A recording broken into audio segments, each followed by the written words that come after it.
আসসালামু আলাইকুম ওয়া রাহমাতুল্লাহ। আজকে আমাদেরকে বাংলার মাটিতে নবী সাল্লাল্লাহু আলাইহি ওয়াসাল্লামের শান মর্যাদা রক্ষার লড়াইয়ে নামার তৌফিক দান করেছেন।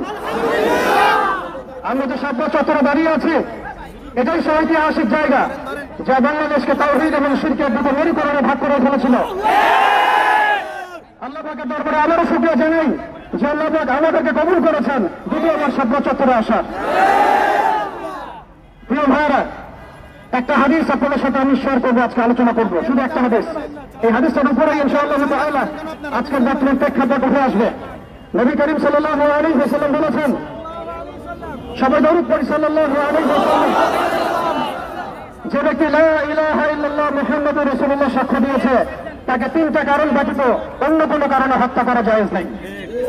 তার প্রথম কারণটি হচ্ছে বিবাহিত ব্যক্তি যদি ব্যভিচার করে।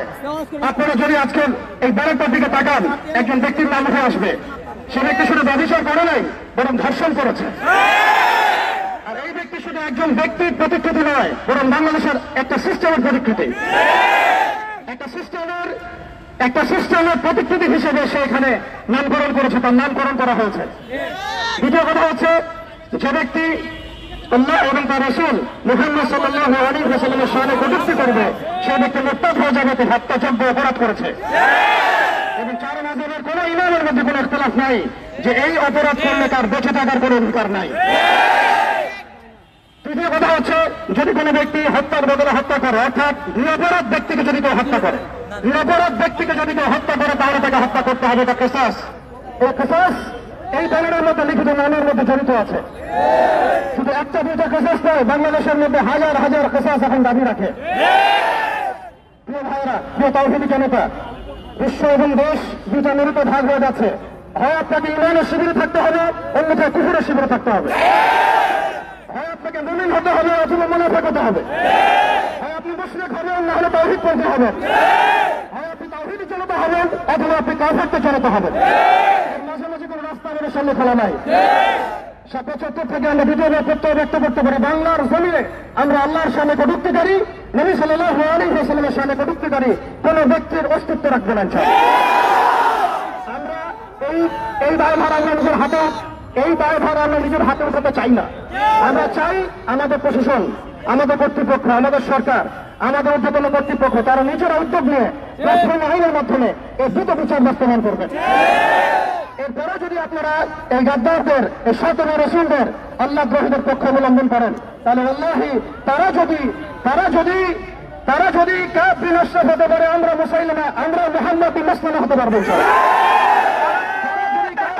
হতে পারে আমরা মুহাম্মদ বিন মুসাইলিমা হতে পারবো ইনশাআল্লাহ। তারা যদি ইবনে খাতাল হতে পারে, আমরা কাবার গেলাফ ধরে ঝুলন্ত অবস্থায় তাকে হত্যা করতে পারবো ইনশাআল্লাহ। হতে পারে আমরা ইনশাআল্লাহ তাআলা আনাস বিন বলেন, হ্যাঁ, সেটা হতে পারবো ইনশাআল্লাহ তাআলা। এক কথায় আমরা নিজের হাতে আইন উঠাতে চাই না। আমরা চাই আমাদের প্রশাসন, আমাদের কর্তৃপক্ষ, আমাদের সরকার যেন এই বিষয়ে ব্যবস্থা গ্রহণ করে। আমরা কালিমা লা ইলাহা ইল্লাল্লাহ মুহাম্মাদুর রাসূলুল্লাহ পড়েছি, এটা পড়ার মধ্য দিয়ে আমরা মুসলিম হয়েছি, মুমিন হয়েছি। কিছু মানুষ এটা অস্বীকার করে কাফের হয়েছে, কিছু মানুষ এর সাথে গাদ্দারি করে মুনাফিক হয়েছে, কিছু মানুষ ইসলাম কবুল করার পরেও এইরকম ইসলাম বিরোধী তৎপরতা এবং কর্মকাণ্ডের মধ্য দিয়ে মুরতাদ হয়ে গেছে। আর ফাতেমা রাসূল এমন পর্যায়ে মুরতাদ যাদের তওবার দরজা খোলা নাই, যারা তওবা করে তবুও তাদেরকে কতল করতে হবে। মান সাব্বা নাবিয়ান ফাহজুরুহু, মান সাব্বা নাবিয়ান ফাহজুরুহু, মান সাব্বা নাবিয়ান ফাহজুরুহু। আল্লাহ রাব্বুল আলামিন আমাদের সবাইকে তাওহীদের উপর থাকার তৌফিক দান করেন। আমরা আমাদের স্বাধীনতা, সার্বভৌমত্ব এবং ইসলামের মৌলিক অধিকারগুলো ততদিন পর্যন্ত বাস্তবায়ন করতে পারবো না যতদিন পর্যন্ত বাংলার জমিনে শরিয়া কায়েম না হচ্ছে, যতদিন পর্যন্ত বাংলার জমিনে আল্লাহর দ্বীন প্রতিষ্ঠা না হবে, একামত না হবে, এবং খেলাফা না আসবে, ততদিন পর্যন্ত আমাদের স্বাধীনতা বলে কোনো কথা নাই। অতএব আমরা ডালপালা ধরে নাড়াচাড়া বন্ধ করবো, সেটা নিয়ে কাজ করবো ইনশাআল্লাহ। আজকে এই স্বাতন্ত্র্য ইস্যু যেমন আমাদেরকে ঐক্যবদ্ধ করেছে, এইভাবেই যেন আমরা ঐক্যবদ্ধ থাকতে পারি। কোন কাফের মুশরিক মুরতাদ মুনাফিক যেন আমাদের মধ্যে বিভেদ সৃষ্টি করতে না পারে। ভ্রাতৃত্বের বন্ধন তাওহীদ এবং সুন্নাহ নিয়ে ইনশাআল্লাহ আযজা ওয়া জাল আমরা বাংলার জমিনে আল্লাহর দিন কায়েম করে ছাড়ব ইনশাআল্লাহ। ইয়া হুরিয়াত ইয়া শাহাদাত ইয়া হুরিয়াত। আল্লাহুম্মা আমিন। আসসালামু আলাইকুম ওয়া রাহমাতুল্লাহ।